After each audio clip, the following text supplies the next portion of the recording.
দর্শক বন্ধুরা আসসালামু আলাইকুম, কেমন আছেন সবাই? দেশ ও দেশের বাইরে থেকে যারা আমার এই ভিডিও দেখছেন তাদের জন্য আজ আমি নতুন আরেকটি ভিডিও নিয়ে হাজির হয়েছি। দর্শক বন্ধুরা, আজ আমি ও আমার বড় ভাই বেরিয়েছি মক্কার বিভিন্ন জায়গায় ঘুরবো ও খাওয়া দাওয়া করব। চলুন দেখি কোথায় কি পাওয়া যায়। আমরা বুথ থেকে টাকা ওঠানোর জন্য মক্কার হেরেম শরীফের খুব কাছেই একটি বিশাল হোটেলের নিচে বুথ রয়েছে। আমি টাকা উঠাচ্ছি আর আমার ভাই ততক্ষণে দোকানে একটু পছন্দের জিনিস পরখ করে নিচ্ছেন।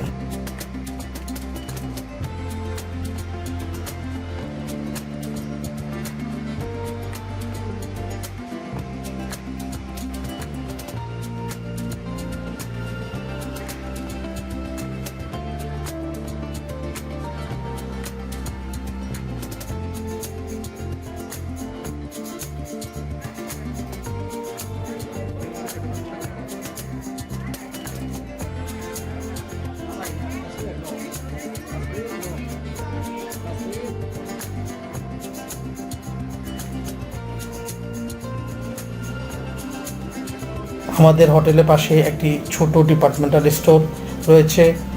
এটি বলতে গেলে 24 ঘন্টাই খোলা থাকে। আমরা প্রায় এই দোকানে আসি।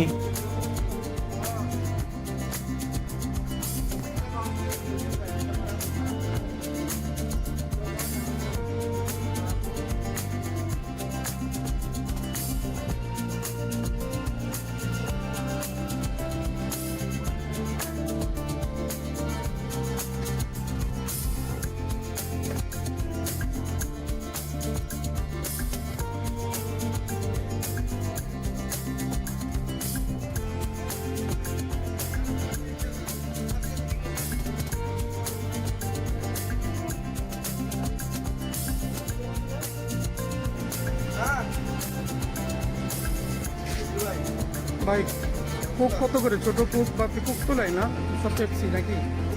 কোক কত করে? 2 টাকাটা নাই? পেপসি কি 2 টাকা? পেপসি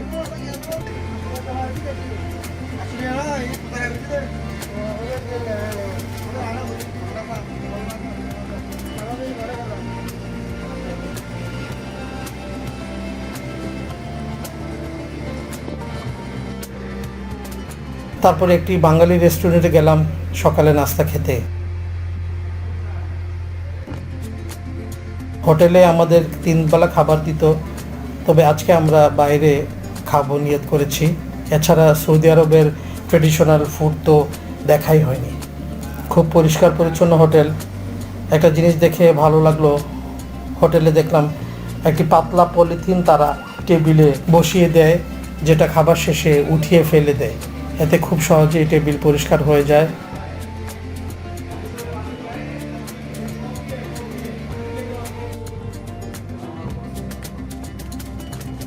খাবসা আরাবিয়ানদের খুব প্রিয় একটি খাবার। এখানে প্রায় প্রতিটি হোটেলে এই খাবার পাওয়া যাবে। খাবারগুলো ছিল বেশ লোভনীয়।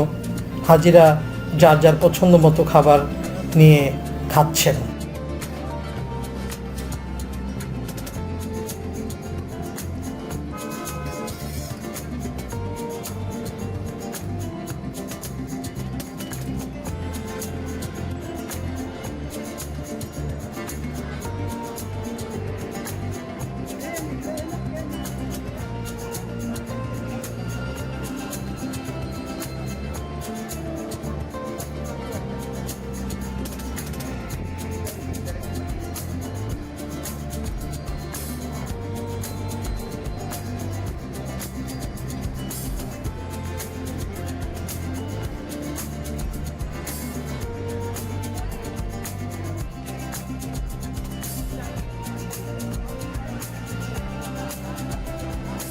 হেরেম শরীফের ক্লক টাওয়ারের পাশে একটি হোটেলে দোতলায় অনেক রেস্টুরেন্ট রয়েছে। বেশ মুখরোচক খাবার এখানে পাওয়া যায়। বাঙালিদের হওয়াতে সকল বাঙালি এখানে ভিড় করে থাকেন।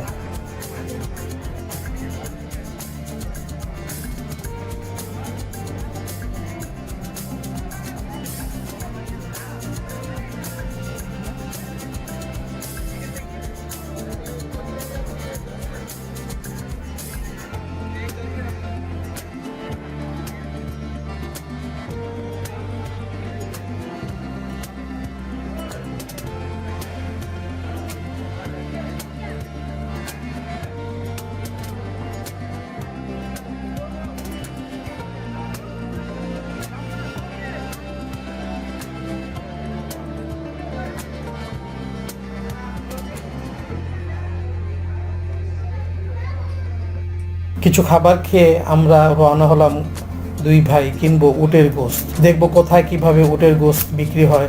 চলুন আপনাদেরকেও দেখাই। অনেকের কাছে খোঁজ নিয়ে আমরা গেলাম একটি মার্কেটে উটের গোশত কিনতে।